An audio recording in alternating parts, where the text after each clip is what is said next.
Good morning, students. Today in this entrepreneurship class, we will learn about the break-even point and its calculation in two ways, in units and in rupees for multiple product.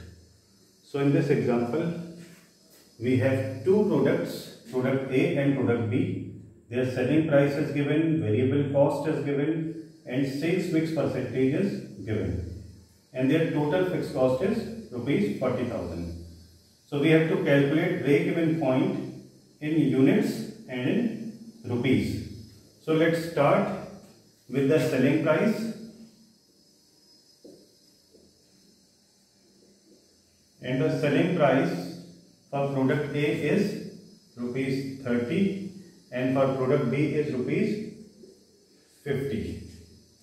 Then we will deduct the variable cost, which is already given, rupees 18 for product A and rupees 30 for product B. So here we will get rupees 12 and 20 as contribution margin.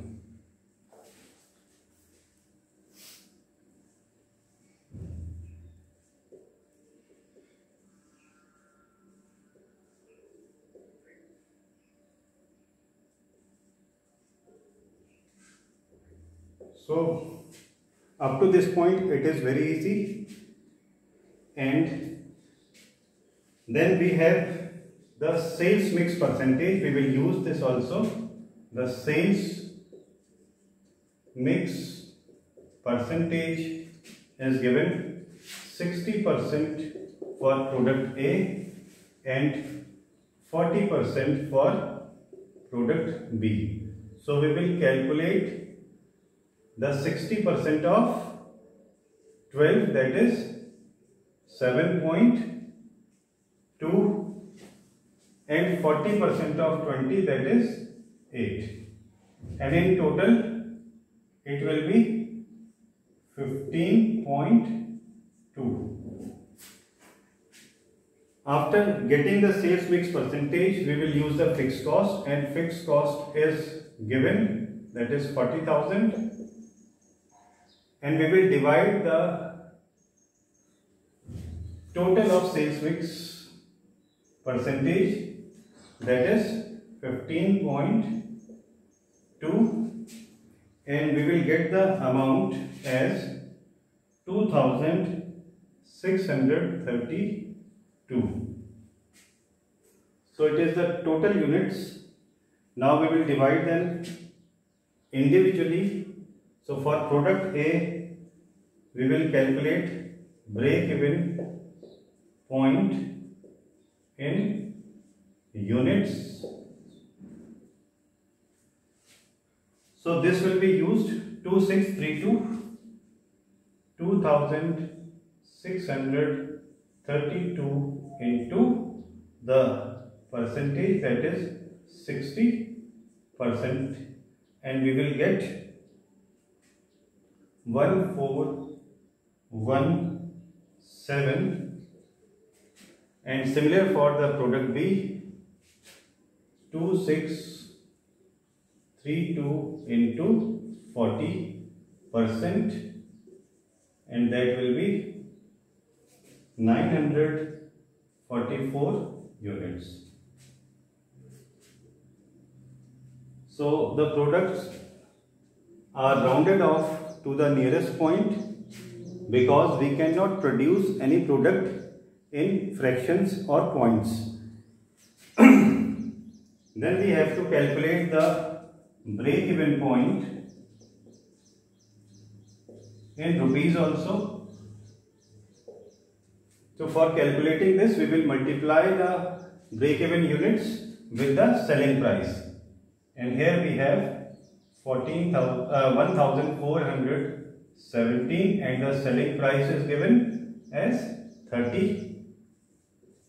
So after multiplying this, we will get 42,510 for product A and for product B 944 into the selling price, that is 50, and we will get 47,200 as break-even point in rupees. It means that in total we have to produce 2632 units of both the product combinedly. If we want to get it individually, then we have to produce 1417 of product A and 944 units of product B for getting the break-even point. Means here we do not have any profit and any loss. Then if we want to calculate it in rupees, we will multiply these break-even units with their selling price and we will get the amount or rupees that for product A 42,500 and 47,200 for product B, and their sum is also 89,710. So overall we have to sell the products up to this amount, 89,710. This is the total amount. We have to sold the goods up to this amount, and individually for product A 42,510 and for product B 47,200. Or we can use this. We can use this in units also. In total, we have to produce 2632 units. And if we want to know individually, that is 1417 for product A and 944 for product B. So this is the simple method of calculating the break-even point. I hope now you understood the topic. Thank you, students.